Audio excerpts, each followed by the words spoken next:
What's up, guys? Welcome to another Tuesday, Heck another yeah. Tradesmen Talks, Number another 15. opportunity. What number? Number 15. Pretty Cool. sure. 15. We'll go with it. Yeah. Building up some momentum. This is where you guys can learn a little bit about the business you might be in, the business you might be looking to start, and hopefully walk you off the edge of opportunity and take that leap of faith on yourself. And we like to talk about random topics that we think are relevant to what you guys might be working on. And today we want to talk about kind of the benefits of specializing within your trade, whether you work on floors, windows, walls, cabinets, regardless of the trade, there's often some value that you can extract from the service that you provide and specialize on that solution, and oftentimes create more profitability, create an easier business, and get you closer to the goals you might have. Yeah. I think especially since we're in the middle of what I think the term they're calling it right now is the Great Resignation. 20 million Americans quit their jobs just in the second half of 2021, and another 10 have already quit their jobs so far this year. So 30 million people, and they're all looking to start something. And if you're going to start a business, especially if you've never done a business, it is so much easier to start a business where you're specializing, where you're focused on one thing, and where you get really, really great at that one thing, as opposed to just, what's the term, throwing mud against the wall to see what sticks. Yeah, it's natural for people to look for problems to solve as their business. That simply is business, is solutions that people are willing to pay for. But some solutions are worth more than others. And you might have a wide array of skills, which is phenomenal. And you might feel inclined to offer all of the skills as your business offering. So maybe you get into becoming a handyman, or if you're working on flooring, maybe you're doing a bunch of different kinds of flooring.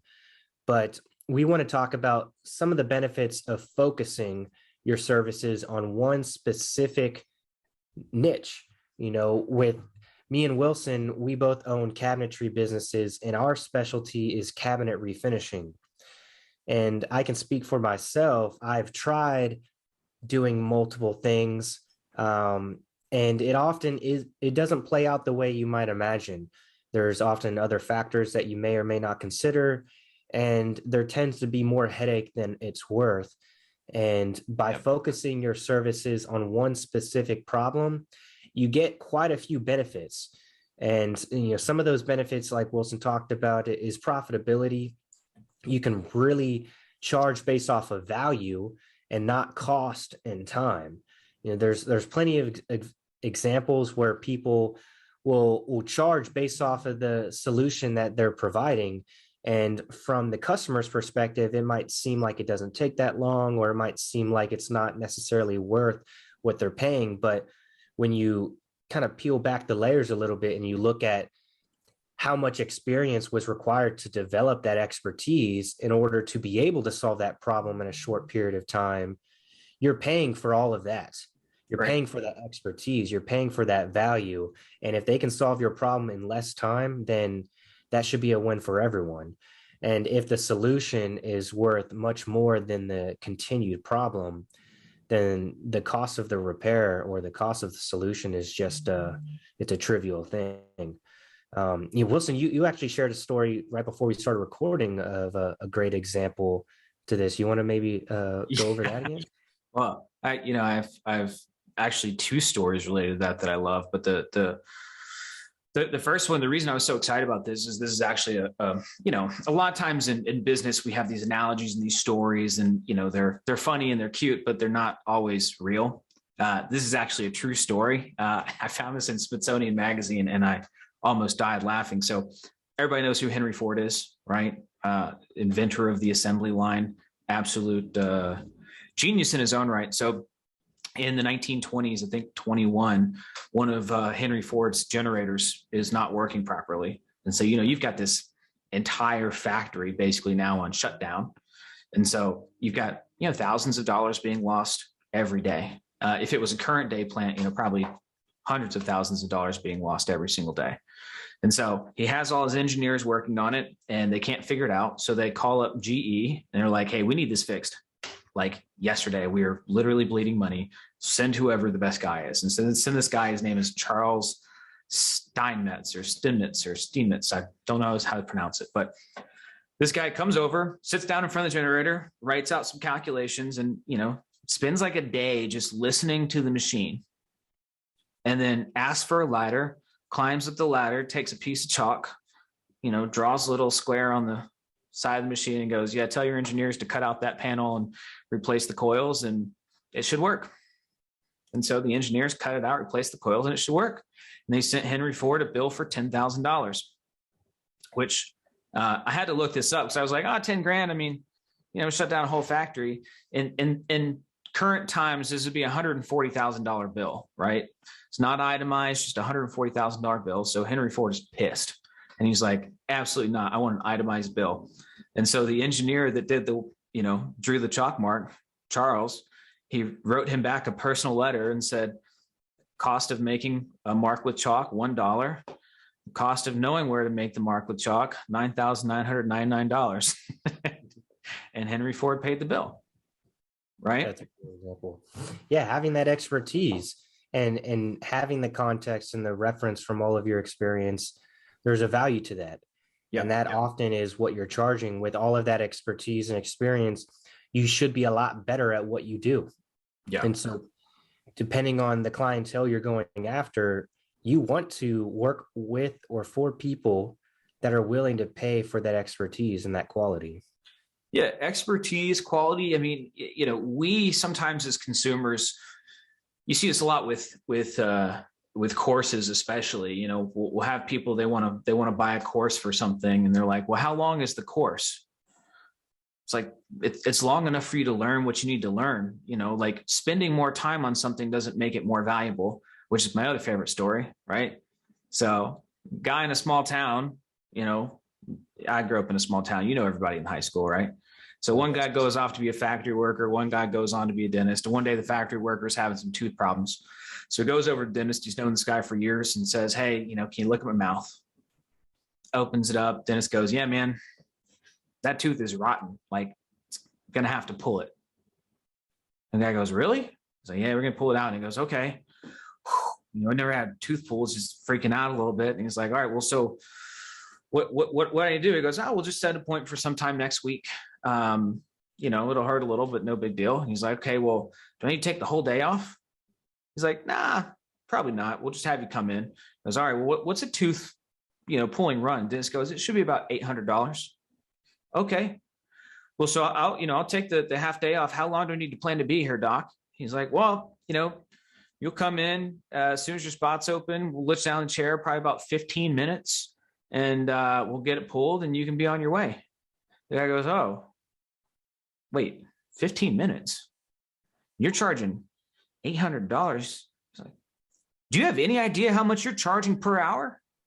And the dentist pauses and looks at him and goes, well, if you want, I could pull it slower. It's like, it doesn't matter what the amount of time spent is, right? It doesn't matter how much the material cost is. What it matters is, what is the value of the completed outcome? Right. And we see this in cabinets a lot because people are like, well, I just don't think it's, I've had people say, well, I would never pay that much for this.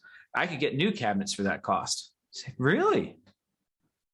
Yeah, you should go do that. 100%. If you think you can get new cabinets for $5,000, I recommend you find that person. You have them come over immediately and actually give me their number. Yeah. Because I'd love to see it. Oftentimes if you're getting pushback, it's because people don't understand the value, right? Or people don't have a good basis of comparison. But that shouldn't be the decision or basis for why you do or don't make a decision. Right. There's when you're focusing on the expertise and you're specializing in your business, you're able to charge based off of the value that you bring. And with that, there's also additional benefits as well. When you're specializing your service, it also makes it easier to manage your business because you're not having to have systems or a process for 20 different services. Especially if you're trying to grow the business to operate for you or without you, it's very hard to do that with a handyman business because there's so many different things that you're doing. It's very hard to train people. It's very hard to charge accordingly and properly. It's hard to manage every single kind of micro service to make sure you're providing a good customer experience and setting good expectations, because you might think something takes X amount of time and you convey those expectations, but something may happen and then you're dragging on the timeline, you're frustrating the customers, therefore you're not getting good reviews, and you're probably undercharging because if you knew it was going to take that much time, you would have charged maybe a little bit more. And so it can really create a mess of a business if you say yes to too many things. And for those of you who are just getting started and maybe you have the ability to do multiple things, and we'll get into a specific example in a minute, but really focus and try to determine what is the most valuable skill set you have. Yep. Is it, it's a good time to bring up an example. Let's say you're a painter and you've been painting for years and years, and you can paint stairs, you can paint houses, you can paint the inside and outside of houses, you could do driveway coatings, you could do coatings in the garage floor. You can also paint cabinets. You can also resurface bathtubs. All of these surfaces that you're able to paint, you might feel inclined to offer as your business. But by specializing in one of those things, it's going to allow you to charge more because now you can present yourself as a specialist. Yep. And you can present yourself as an expert in that specific service, increasing the perceived value, increasing the amount you're able to charge. And as you are focusing on that service, you are likely to continue to get better and more effective and more efficient at that service. And therefore, you're going to be able to potentially reduce your time that you're investing into each project, increasing the amount of return per unit of time and creating a more profitable business. And because you're able to create a more profitable business, you can afford to bring in more resources into your business. Maybe that means paying your team members more, but also because you're specializing, you're going to be able to train your team members a lot more effectively because you spend all of that time training on one service. Yes. Rather than training how to do A, B, and C, you focus all of that same amount of time on just training for A. And that person also is more likely to enjoy working with you because their day-to-day is a lot more predictable. And a lot of team members of a business like predictability. We all have multiple things going on in our lives. So the less chaos they experience at work, the more peace they can usually experience outside of work. And so if you can offer them an opportunity to work for you and focus and master on one skill, you're going to be able to pay them more. You're going to be able to get them more quality training on that specific service. And it's going to be a win for everyone involved. And because you guys are a better company at providing that service, your customers are also going to be a winner in this equation as well, because you're likely to deliver a better quality service and a better end result. And so they're willing to pay more for that. And as you kind of perpetuate that cycle, your business is able to grow. Well, it's interesting if you look at it in terms of simplicity, right? There's not a single area of your business that isn't greatly improved by focusing on one thing. Say just inventory, for example, right? If you're just painting cabinets, the only inventory you need to worry about is painting, maybe if you really wanted to get into hardware, but for the most part, we order that on the spot. But if you're doing epoxy, stains, bathtubs, interior, exterior, not only going to have multiple types of guns, you're going to have to focus on multiple types of paint. And so now inventory is more complicated, right? When you hire people, they have to have all these different skill sets. Hiring is more complicated. When you're training people to manage the admin of your business, they have to know how to qualify people for every one of these different services instead of just one service. It's like every single part of your business becomes harder. And I was watching recently a video with Alex Ramosi, who is an absolute rock star. And one of the things that he was saying is Simplicity scales and complexity fails. I like that. And it's true. It's true. Like making something more complex because it feels like, you're doing more work doesn't mean you're getting more done. Yeah. And, I don't want to judge my success by the amount I'm working. That's a quick route to frustration and burnout, right? You want to judge it by what's actually being accomplished, and you can accomplish so much more if you're focused on one thing. Absolutely. Why don't people do it though? If you're going to guess, why don't people actually take that step and specialize? I think at the beginning, it's a fear of missing out on opportunity because they're able to do more. They're willing to do more, and they're usually operating from a point of scarcity. So let's say Bob has a lot of experience doing painting in a bunch of different areas of expertise. And Bob wants to start a painting company rather than continue to work with someone's painting company. And so he wants to tell all of his friends and family members about his painting company. But because he is relying now on generating his own income, he's going to say yes to any opportunity that comes his way. Yep. And rather than figuring out how to create a marketing or sales system for a specific service within painting, he's going to just start saying yes to everything because he's more concerned about paying his bills. And he thinks, okay, well, Jessica wants her walls painted. Harvey wants his bathtub refinished. Sarah wants her cabinets painted. I'm going to say yes to all of it because I need to pay my bills. Right. Rather than going at it proactively before Bob even quits his job, maybe Bob should determine where's the most valuable service within painting. Maybe Bob can look into the painting company that he's currently working for and ask himself, where does this company make the most money? Right. Maybe it's when they're painting cabinets. And if they're making the most dollar for a time and material invested when they're painting cabinets, maybe Bob needs to determine, how do I focus on painting cabinets? And then if they don't make that decision and they say yes to everything, what ends up happening is, people have needs. And when you're in the contracting or trade space, there's so much more demand than there is supply. And so Bob will quickly find himself having a full plate. And Bob will constantly be trying to play catch-up mode because he's got a whole list of all of these different services. But because he hasn't specialized, he doesn't have a predictable system for every service.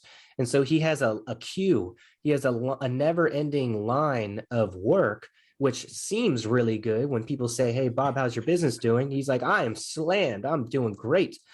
Well, if Bob is spending 60% of his time fulfilling a service that is 30% less profitable than painting cabinets or an alternative service, then Bob isn't really optimizing or maximizing his potential. Right. And then it just becomes a cyclical habit. And Bob keeps doing what he has done because that's what he's always done. And he instills that sort of culture and maybe a helper, and he grows a business to handle all of these different services. Meanwhile, his business could be a lot more simple and a lot more profitable by focusing on one of those trades and maybe learning, how do I fill my calendar with this specific service rather than saying yes to everything. And so that's really how I would recommend people look at it, is how can you maximize your unit of time within the business that you are pursuing? Well, it's interesting because when you look at how that whole process starts, right? It all goes back to this initial idea of like looking at your opportunities from a position of scarcity. Because when you make decisions from a scarce mentality, you almost always make bad decisions. You almost always make bad decisions because it becomes what's immediately needed, not what's going to help me long term. And people find themselves, it's like they literally dig their own graves. And then, the added irony is, now that you have a business that specializes in 5 things, when you finally decide like, hey, we have enough money to market, people are so in the mode of doing 5 things that now they try to build out 5 different marketing campaigns, and marketing costs way more and is much harder to manage. And it's just like this self-fulfilling prophecy of making things more challenging than they have to be. Yeah. And then they will swear that this is the way it's supposed to be done because Bob learned from Chuck. Chuck's been doing the same thing for 20, 30 years. And Chuck, is the business owner. So Chuck, seemingly knows what he's doing, and Bob follows in the footsteps. But then you got, Wilson over here, who's doing none of this crap and only doing cabinet refinishing, and can do 10 times less work but be just as profitable, if not more, because he's focusing, and now he can hire and train people with a lot more efficiency. He can acquire jobs a lot more predictably because he understands his marketing, and he can fulfill projects a lot faster because they have a system that's constantly being improved rather than focusing on 10 different things. And so there's just so many benefits to just specializing. And people might ask, well, what if my customer wants to add on this service? That's me leaving money on the table. Well, I would argue that's not necessarily true, because that becomes an opportunity for you to exercise a referral relationship. If you focus on refinishing cabinets and Miss Homeowner wants her stairs restained, well, that's an opportunity for you to approach a company that does do staining and leverage an opportunity to develop a relationship with that staining company. And now when that staining company has a request for cabinets, they're going to think of you.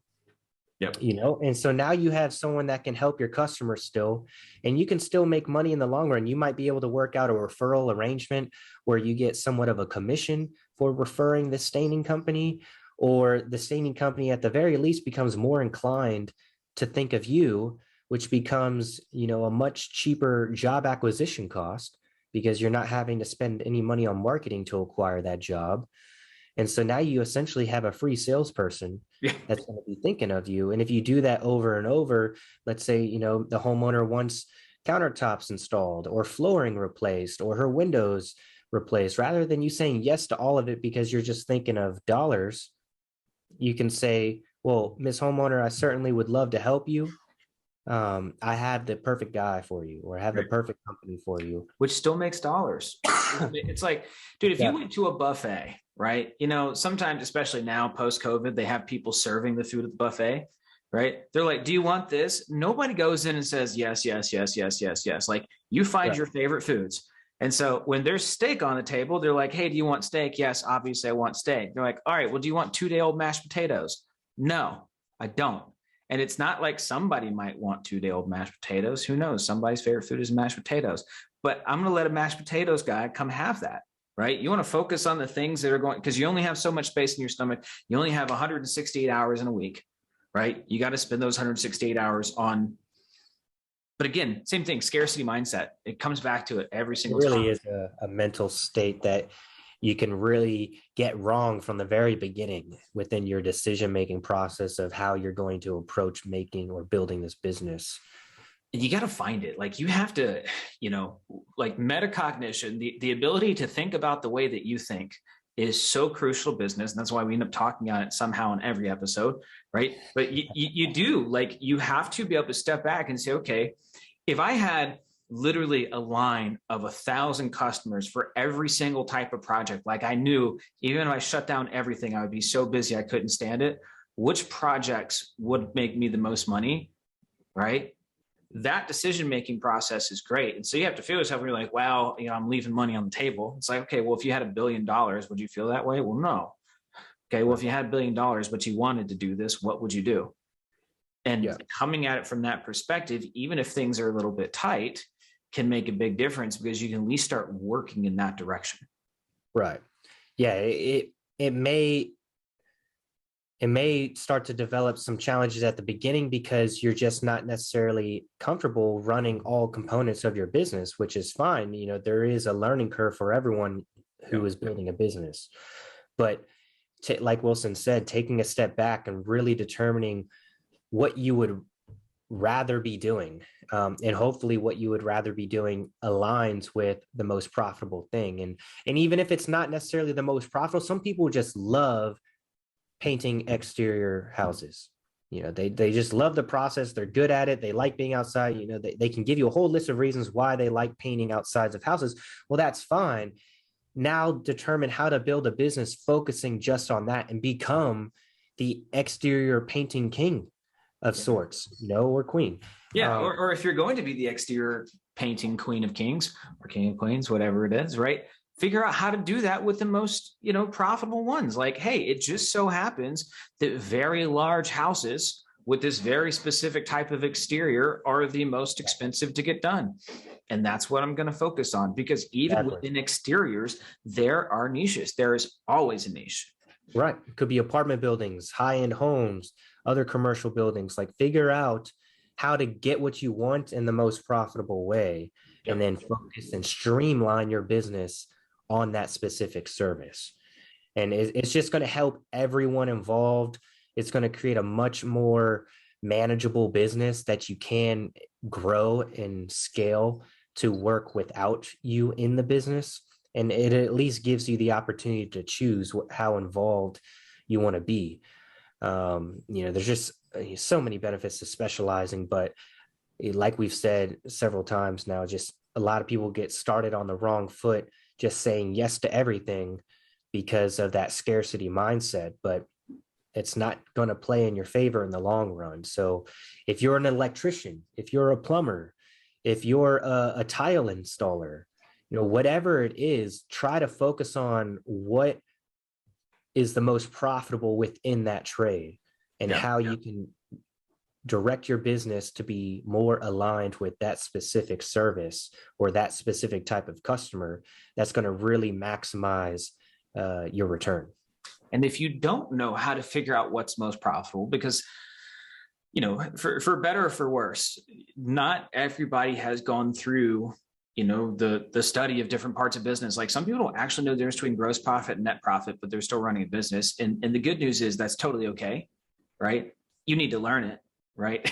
It's okay if you don't know something, but you need to learn it. You need to figure out what is your net profit per hour on a single given job, right? How much money did you actually earn? How much of the expenses did you take out of that? And then when you look at overhead that would come out of that based on an hourly function, right? What's your net profit per hour? And whatever number comes out the highest, like, do that. Right. And when you are calculating that, you want to, if you're doing the work yourself, you don't want to discount that. You want to, when you are estimating costs and trying to determine that net profit, you want to calculate or consider the cost it would be for someone else to do that labor that you might be doing.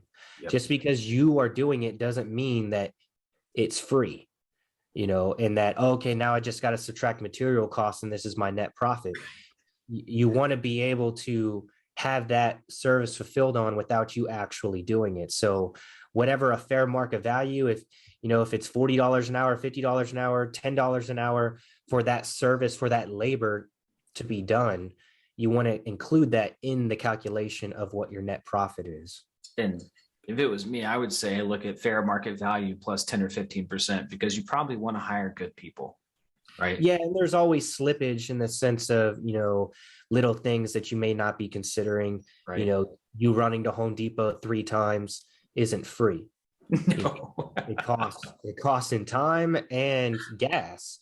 And so rounding up on expenses and down on profit is going to be your most conservative way to estimate where your budget truly lies. Yeah.